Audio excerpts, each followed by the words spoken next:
अस्सलाम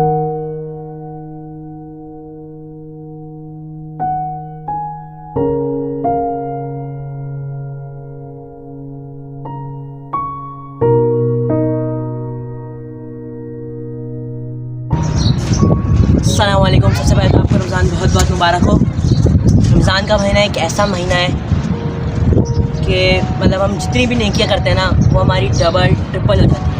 मतलब हमें दिल से खुल के नेकी करनी चाहिए और किसी किस्म का लालच नहीं होना चाहिए। तो यार मैं आज बात करता हूँ आपसे किसी खाने पीने के ब्लॉग या फिर अपना कोई पर्सनल लाइफ के बारे में नहीं, मतलब डिस्कस पर्सनल है मगर एक पर्सनल लाइफ नहीं है। तो रमज़ान के महीने में सबसे पहले ना सबकी रूटीन ज़्यादातर यही होती है, फजर की नमाज़ पढ़ना, थोड़ा बहुत बाहर बैठना, उसके बाद घर पे आके सोना, फिर उठना, नमाज़ पढ़ना, ज़ोहर की कुरान पाक पढ़ना, उसके बाद अपना पढ़ना लिखना, कोचिंग वोचिंग जाना है, आपके घर पे टीवी देखना, उसके बाद वहाँ से आके असर की नमाज़ पढ़ने के बाद छत पर आकर पतंग उड़ाना। छत पर आकर ग्राउंड में बहुत से इसके डिसएडवांटेज, इसका एडवांटेज कुछ भी नहीं है। रमज़ान का महीना इबादत करो, थोड़ा बहुत आराम करो, सही है, घर के कामों में हाथ बटाओ, ना कि छत पर आकर पतंग उड़ाओ। तो देखो पतंग उड़ाने से ना बहुत से नुकसान हैं। तो मैं आज आपको अपनी एक पर्सनल लाइफ की स्टोरी सुनाता हूँ। टाइटल से तो आपको पता चल गया होगा, वो बात बिल्कुल सच है ना। मैं ये व्यूज़ कंटेंट सब्सक्राइबर के लिए कर रहा हूँ। मेरे सब्सक्राइबर इतने नहीं हैं, हालांकि मेरी वीडियो पे 100, 120, 150 व्यूज़ आते हैं ज़्यादा, लेकिन मेरी बात को सुनकर 20 लोग भी अगर अमल करेंगे ना तो वो 20 कब 200 कब 2000 में बदल जाएगा ये हमें पता भी नहीं चलेगा, देखते देखते सब कुछ हो जाएगा। तो यार मैं आपसे बात करता हूँ मेरी पर्सनल लाइफ की स्टोरी के बारे में। चले ये मत समझना कि मेरा रोज़ा नहीं है, क्योंकि गर्मी इतनी है ना कि ये वीडियो रमज़ान में तो शूट हो ही नहीं सकती थी। तो आज चांद रात है, मतलब कि आज रात सहरी है, आज फजर में सहरी है, तो मैं उससे पहले वीडियो शूट कर रहा हूँ क्योंकि रमज़ानों में बिल्कुल हिम्मत नहीं होती, गर्मी बहुत होती है, तो इस वजह से ओके। तभी हम लोगों ने जगह भी चेंज कर ली क्योंकि हम उस वक्त से धूप में थे, सूरज हमारे सर पर था। तो चले अब टॉपिक पर आते हैं। बात कुछ इस तरीके की है यार कि मेरा दोस्त था, है वो दिलों में तो अभी भी हमारे है। मैं उसके साथ रहता था, हम लोग उसके साथ ही रहते थे, मैं और मेरा दोस्त। आप लोग जानते होंगे उस सैद को, सही है। तो यार हम लोग सब साथ ही रहते थे, ठीक है, साथ उठना बैठना था, साथ सब कुछ था। वो दिन, डेट, तारीख सब याद है मुझे अभी तक। रमज़ान का महीना था, 22वां रोज़ा था, जुमेरात का दिन था, ठीक है, मतलब कि मगरिब के बाद 23वीं शब लग जाती। आई थिंक मगरिब होने ही वाली थी, बस अफ्तार खुलने वाली थी। छत पे सब पतंग उड़ा के जा चुके थे मगर वो अकेला छत पर था। किस वजह से था? वजह यूँ थी कि पतंग तो वो भी उड़ा चुका था मगर ना बस पीछे के साइड पर ना एक पेजा हो रहा था, तो वो हो रहा था, और वो जो हो रहा था ना वो दोनों गुड्डे थे आपस में, सही है, और काफ़ी डोर के हिसाब से हो रहा था कि अगर वो पतंग कटती भी ना तो बहुत डोर आती हाथ में। तो भाई पता है ना, पतंग उड़ाने से ज़्यादा, खरीदने से ज़्यादा लूटने में मज़ा आता है, तो बस उसने भी यही करा। तो जिस छत पर मैं बैठा हूँ ना, ये हमारी छत थी, मीन डैट ये छत, और ये पूरी छत ना हमारी बिल्डिंग की छत है, लेकिन जो पेजा हो रहा था ना वो हो रहा था हमारे बिल्कुल पीछे की साइड वाली बिल्डिंग पर।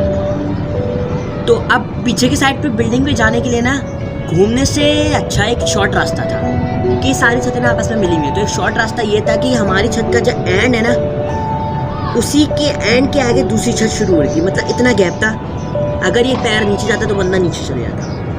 हमें फैलान के इस छत पर जाना होता था, बाउंड्री नहीं थी, तो दूर से जाने से अच्छा सब इधर ही से फैलान के चले जाते थे, सही है। तो उसने भी यही करा, वो फैलान के चले गया। वहाँ कुछ नहीं हुआ, आसानी से चले गया, आने जाने का था, रोज़ का था, चले गया। अब पेजा लड़ रहा हूँ, लेकिन ना वो यहाँ से कूद कर जब गया ना तो पीछे के साइड पे 2 डक थे और वो आगे था। पतंग का पेजा हो रहा था पीछे, उसका चेहरा था ऐसे, मतलब डक सामने, उसका चेहरा भी डक के सामने था। पतंग कटती गई, मगरिब का वक्त करीब आता गया, रोज़ा खुलता गया। उसकी वालदा की तबीयत ख़राब थी, लेकिन उसकी वालदा उसको आवाज़ देती रही नीचे से कि बेटा ऊपर आ जाओ, नीचे आ जाओ, नीचे आ जाओ, नीचे आ जाओ, नीचे आ जाओ, टाइम हो रहा है रोज़े का। उसने कहा मेरा रोज़ा नहीं है, मैं आता हूँ, लेकिन पता है ना कि रमज़ान में रोज़े के वक्त दस्तरखान में सबको साथ मौजूद होना चाहिए, और वो घर का सबसे छोटा बेटा था। सही है। हमारा बहुत अच्छा दोस्त था, हम लोग भी, खैर हमारा भी रोज़ा था, उसका रोज़ा नहीं था, बस ये बात थी। हमारा भी रोज़ा था, हम लोग भी अपने घर अफ्तारी चले गए। उसको बहुत समझाया कि तेरे माँ बुला रही, नीचे नीचे चले जा, वो नहीं गया नीचे।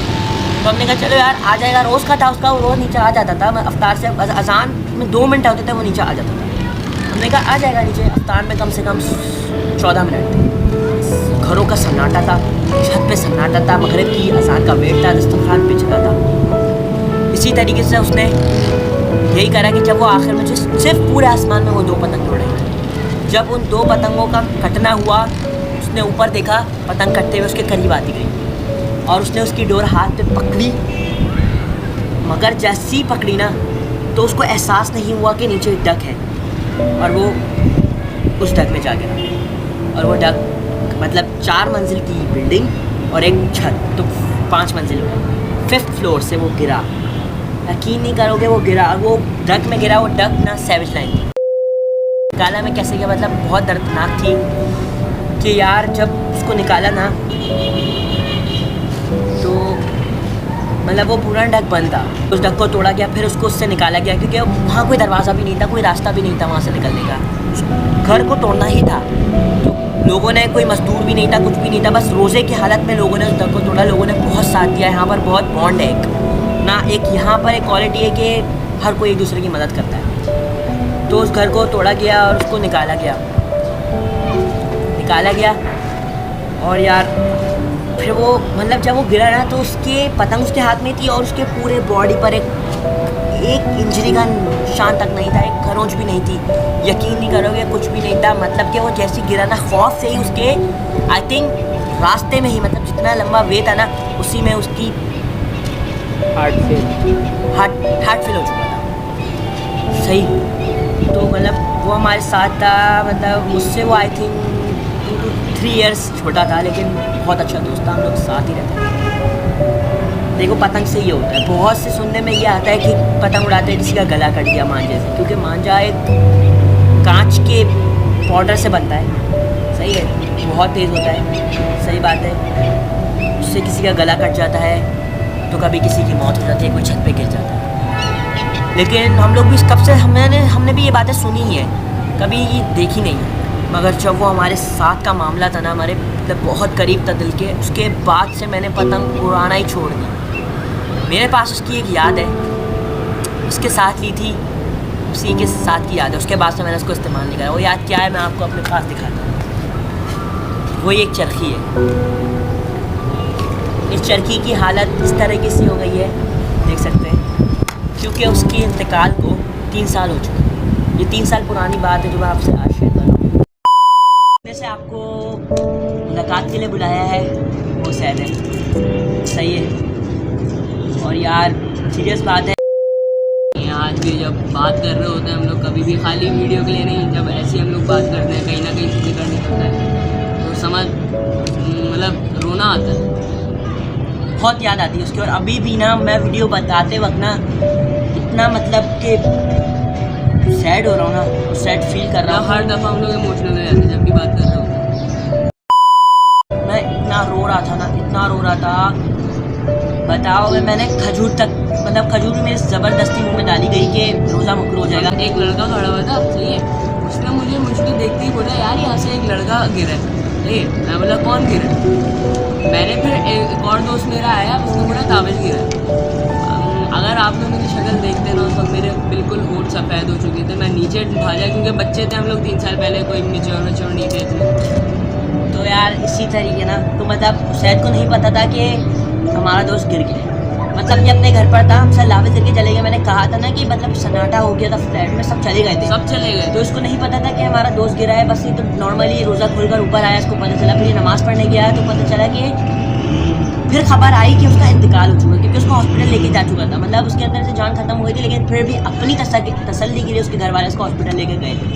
फिर पता चला कि मगरिब की नमाज के बाद, मतलब जब सब मस्जिद से निकल रहे थे ना, तभी पता चल गया कि उसका इंतकाल। उसकी फिर हमारे दोस्त को भी बस यार इसी तरीके से बात करते हैं। अब जाने वाले के साथ जाया तो नहीं जाता, लेकिन उसकी याद अभी तक हमारे दिलों में है।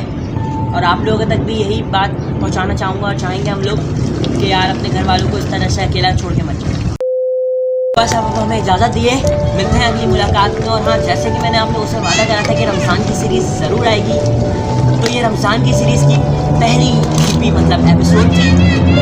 सही है, तो आप बस यार इमोशनल के साथ इंशाल्लाह आगे कंटिन्यूस, क्योंकि देखो ज़रूरी नहीं है रमज़ान में हम लोग खाना पीना अफ्तार रोज़ा तरावी सब दिखाएं। ये भी एक रमज़ान की ही बात है, क्योंकि अक्सर पतंग कराची में रमज़ान में ही उड़ाई जाती है, वरना रावलपिंडी इस्लामाबाद में तो आम टाइम पर उड़ ही रही होती है। लेकिन जो जो वीडियो मेरी जहाँ जहाँ देखी जा रही है, प्लीज़ बस ज़्यादा से ज़्यादा इसको शेयर करें और अपना ख्याल रखें और अपने हमारी जनरेशन का भी ख्याल रखें, ठीक है। और इंतज़ार करें मेरी सेकंड एपिसोड का। मैं क्या बनाऊँगा यार, और इसका चैनल का लिंक कंटेंट में है। घंटा से कंटेंट सही है भाई। तो यार ये बात कंटेंट की नहीं थी, ये एक बात आप लोगों तक मैसेज पहुँचानी थी। मैं चाहता तो मैं इसके बाद से अपनी सीरीज़ स्टार्ट करता, लेकिन इसको मैंने जानबूझ के रमज़ान की एपिसोड 1 रखा, क्योंकि अगर मैं इस वीडियो को डायरेक्ट 22 रोज़े को बनाता तो रमज़ान निकल चुके होते, पता नहीं कितनी अमात और हो चुकी, कितनी मौतें और हो चुकी होती, इंतकाल हो चुकी। तो बस इसलिए पहली एपिसोड इसी को मैंने टाइटल दिया। और ज़्यादा से ज़्यादा शेयर करें, लाइक शेयर सब्सक्राइब कीजिए। अल्लाह हाफ़िज़, पीस आउट।